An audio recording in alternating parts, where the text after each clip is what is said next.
So you can kind of fix the overlapping marks through either the annotations menu where you have the arrange marks and align marks, or you can right click on it and there's also options here to arrange the drawing objects saying near the current locations, basically try not to move them, or ignore current locations and it will try to stack them out like a nice 45-degree angle.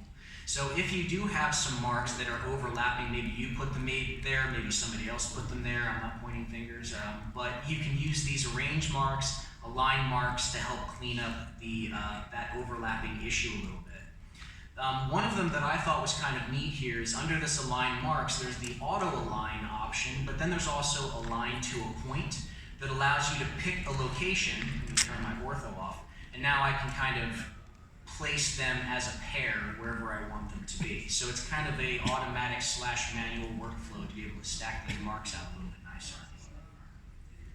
Okay. So I showed you both the menu options, also the right-click options. They work pretty similarly. The select mark switch down at the bottom is also going to work for associative notes now. It didn't used to do that. It used to work just for actual part marks. Now it's going to pick up those as well.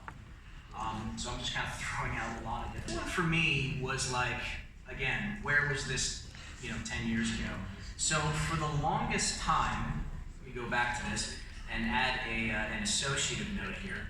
For the longest time, all we had was your left justification. So if I were to drag this mark around and if I wanted to build a piece of text, especially if I didn't have a box around it, let me turn that box off so we can all kind of enjoy the glory of how stupid that looks. Yeah. This was one of those things that as a detailer, especially when you first transition to Tekla, this is the kind of thing you just grit your teeth about. You're like, man, really? I can't? All right. Well, now we have your left justification, right justification, or my favorite, follow the leader line. So you have it automatically left or right justify based on which side of the leader line it's on. So yeah, that's one of my where was that 10 years ago kind of feature. Good job.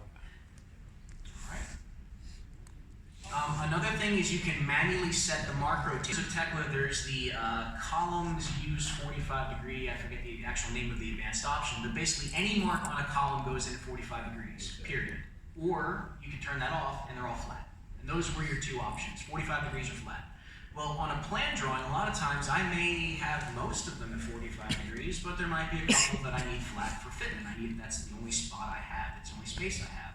The only way to do that in older versions of Tekla is I'd have to have turned off that advanced option, so now column marks are not going to be at 45 degrees by default, but then we built an object level setting that says any column marks should get this set to 45 degrees. So it's still going to look the same when you create a new drawing using our drawing settings, but now you can actually click on one individual column mark and say, no, let's put you at 90, or let's put you at 0, or let's put you at -35.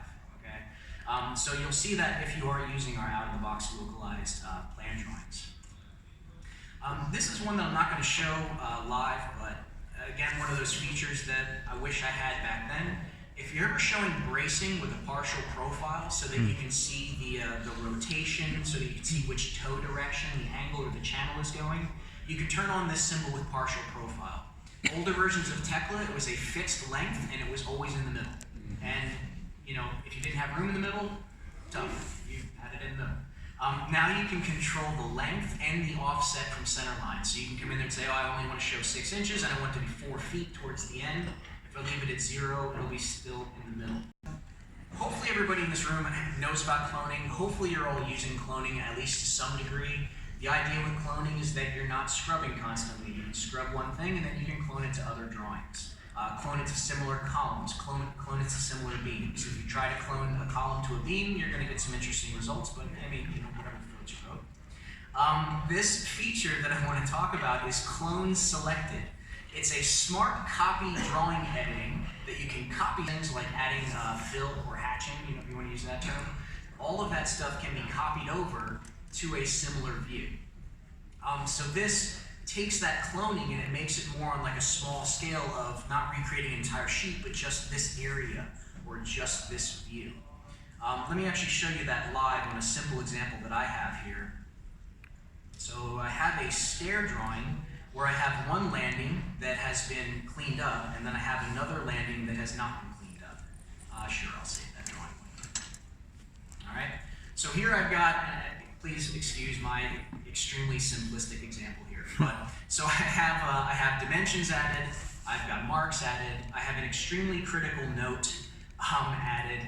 So if I wanted to copy this to another view or clone this to another view, the workflow looks something like this. You go ahead and you highlight the area with all of the cleanup that you want to do, and remember, you can set those dimension points to the critical locations to follow. And then on the drawing tab, I can choose clone selected and select and clone content. So when I do this, all I have to do is drag a box around the area I'm trying to clone to, and it will find all the similar parts and find all the similar areas and then try to replicate my work. And you can see here it's gone and it's cloned my dimensions, it's cloned my extremely critical node. It's the dimensions because it is cloning, the marks because it's cloning now say, B5, partition from view to view, plan to plan, section to section.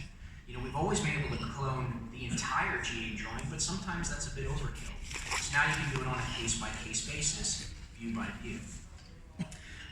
One thing that you kind of a tip for using this, if you're trying to clone to a sheet that's a different sheet, you can use the copy drawing views function first. So copy the drawing view to the second sheet, do your clone selected, and then delete the view that you don't need anymore, okay?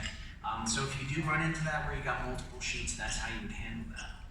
There's also some cloning settings, that bottom little gear icon, where you can control what's going to happen. Do I want these to merge together? Do I want this to just delete all the marks that may be there and use my originals or my source marks, I guess we could call it? Layouts.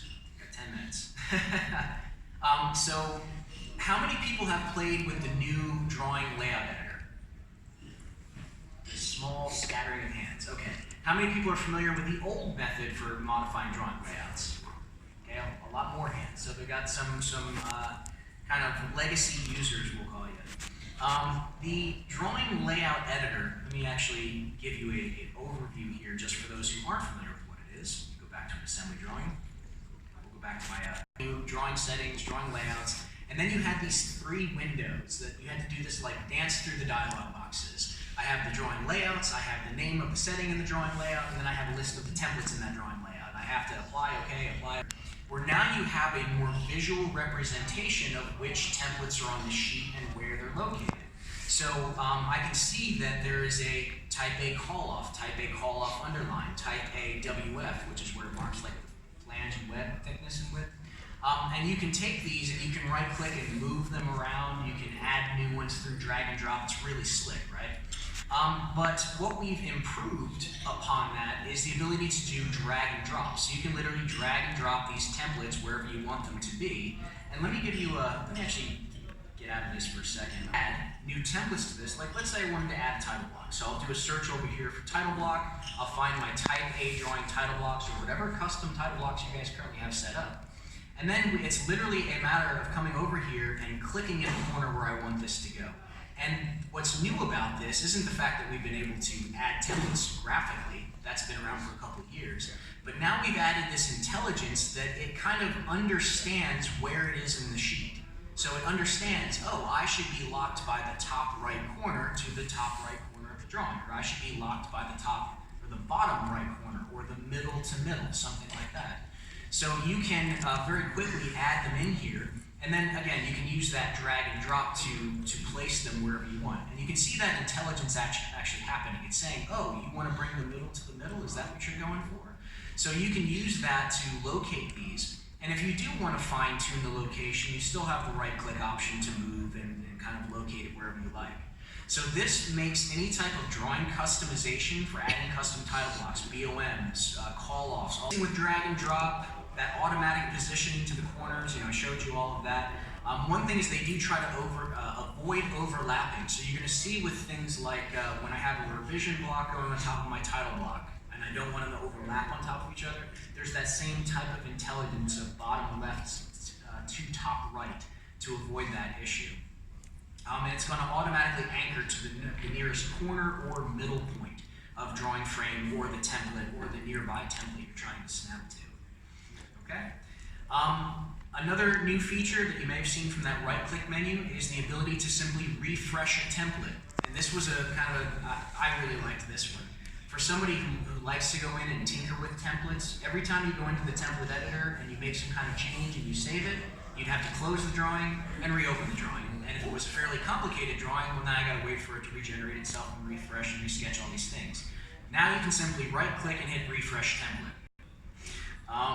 Improvements in the template editor. And I think I am coming up on the end of this, so sorry about that. There's a new updated template editor that was issued in 20 values that you want to paste into your template editor. You don't have to go, okay, well, which folder was this under? Do I have to scroll? Do I have to whatever? You can literally search for a portion of the word, or maybe you don't know what it's called. I mean, look at some of these, like area, projection, GYZ, gross. Maybe I'm just looking for things called area, right? And it would bring up like a whole list of anything to do with area. So it's just a great way to be able to find those things easier. Now I mentioned the folders, it's not going to hide folders, that is one thing. So you're still going to have to look in the folders and see if there's anything left. But the search function will filters, and I don't really like that word, but it's more like a selection icon. I want to only grab text, I want to only grab value fields, I only want to grab line work, okay? So that way when you're trying to do a Windows select, I don't know if anybody's tried to ever grab something that's on top of like a row line, and you're like, row, no, line, no, row. This helps with that. This one, just, again, where was this 10 years ago? Trim and extend tools for line work. If anybody has ever tried to do line work in the template editor, one minor thing, there's that preview pane or the tree pane properties on the left, and you can now collapse and open that rather than having to pop that off and undock it and move it to another screen or something. Output fields that are cut off will show asterisks, so this was kind of nice. If you have value fields that are set to like 10 characters long and then something outputs that's 14 characters long, if you weren't careful and you weren't paying attention, you might miss that. And then you have like, just a word that ends somewhere in the middle of that. Like in this case,